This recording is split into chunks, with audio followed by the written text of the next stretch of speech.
thou shalt put your relationship first, invest in your relationship, invest in your marriage.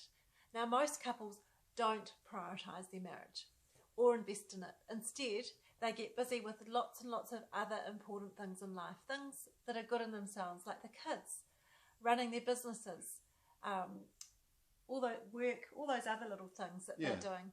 Yeah, we used to be like that in the early days. You know, I'd be focusing on work, and I'd be busy all the time, and just because that's what I thought I should do.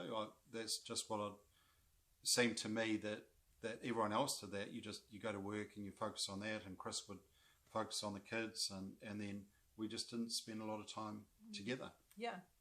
You know, and the dynamics have changed a bit now since our parents' generation anyway, when usually just one person was working in a household. Today there's many more layers of complexity, with often both partners working, and all the other expectations on a relationship. And as a result, that what happens is a marriage that used to be amazing is now really floundering. And you're more like flatmates than lovers. And it's just starved of any sex, intimacy, connection, and all those good things. So you're both feeling really quite lonely, isolated, and frustrated. Yeah, and look, I talk to so many people, and I say, look, it's really not your fault. You just haven't been aware that you've just been taught that this is just how it is. You know, you get married and everything's rosy, and you're spending a lot of time together. You're prioritising your time together because you want to get to know each other. But then guess what? You know, you get married, and then a child comes along, and then all of a sudden that becomes the first priority.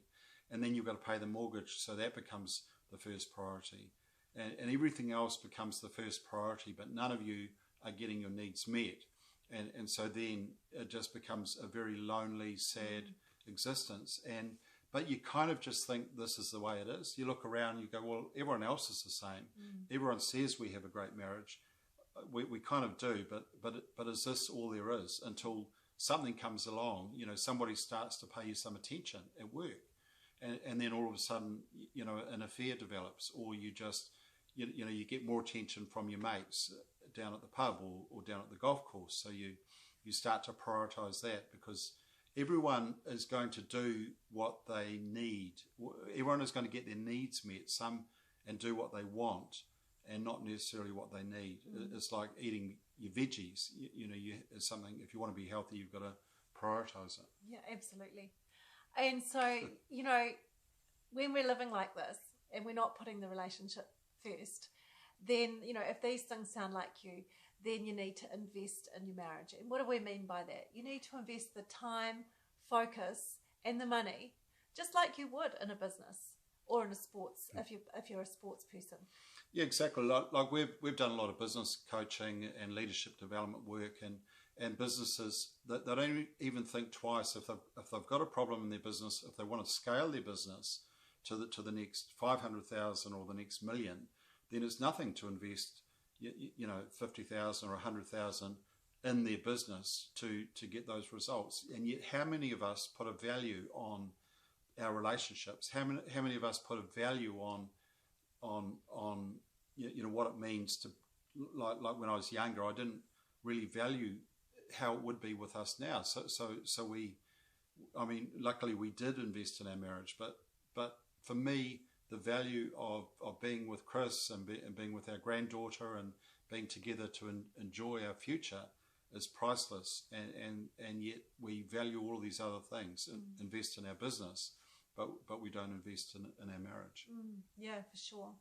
Hey, and if you've got a marriage that's really struggling, or even if you've got a good marriage, that you want to be a great marriage, then you need this commandment to put some time, focus, and money into your marriage.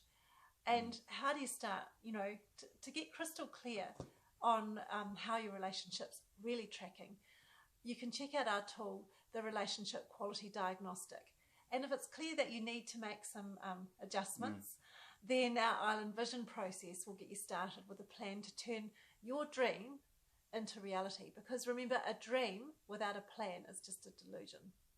So if you'd like the Relationship Quality Diagnostic and the Island Vision process, and a copy of the other commandments of $1 Million Marriage, then click on the link below and we'll see you on the other side.